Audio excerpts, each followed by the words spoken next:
Hi, I'm David Hilderman, and this is A Christmas Wish.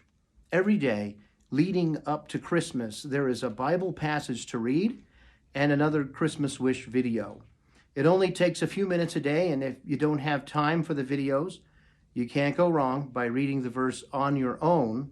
I've posted this one in the video description. When I was a young man, I enjoyed hiking to Supai, Arizona, which is a part of the Grand Canyon.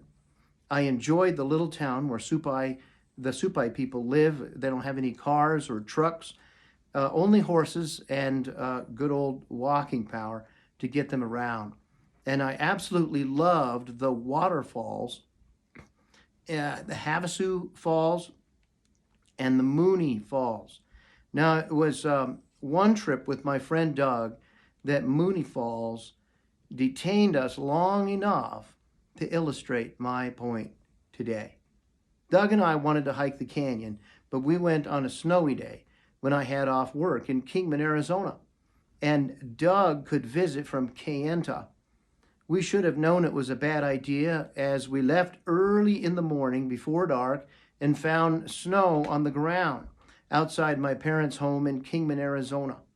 The trip to the hilltop, mostly on Highway 66, was slowed significantly because of snow. And so it was late by the time we hiked the 10 miles or so to Supai at the bottom. We went to the first falls, Havasu Falls, but that should have been enough. That spot is probably the most beautiful place in the state of Arizona, maybe the whole Southwest. But no, I talked him into hiking one more mile down to Mooney Falls, and then down the cavern-like ladder and the foothold descent to the base of the roaring falls.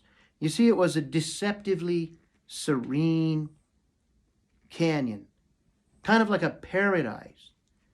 But on the trip back up the canyon, the clouds returned, and between the narrowing walls of the canyon, the light left the sky early. We struggled to find our way back, but in my backpack I had some matches. A storm was brewing again in the canyon, so there were gusts of wind down in the bottom where we wandered in the dark. And Doug struck a match, but it blew right out.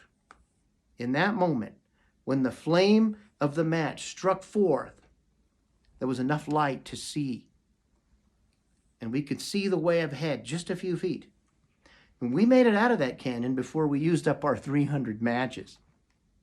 John chapter 1 and verse 9 says, "The true light that gives light to everyone was coming into the world." Preparing for Christmas is opening a way for Jesus to shine his light into our darkness. Jesus is a better guide, a better beacon, a better flood lamp to light life's way. Better than all 300 matches that were in that box. Dare I say, all the matches in the world. Jesus is better. There are times in life, many times, when all we get is a glimpse of something ahead, which seems to be a portent for where we should go and what we should do. And many times our glimpse isn't a very helpful glimpse. And we make the wrong choices when the consequences of those choices are difficult to live by. Remember, Jesus said in John chapter 8, verse 12, "I am the light of the world.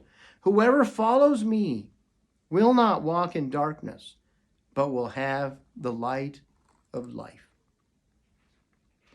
My Christmas wish for you today is that Jesus would bring his glorious light into the darkness of your situation. Now, some of you perhaps have been neglecting spending time with Jesus and looking at his light. You can find the light of Christ in the Word of God. And I wish this Christmas season that the light would shine into your heart as you read it. That this Christmas would be a great step forward in knowing and experiencing God because of it.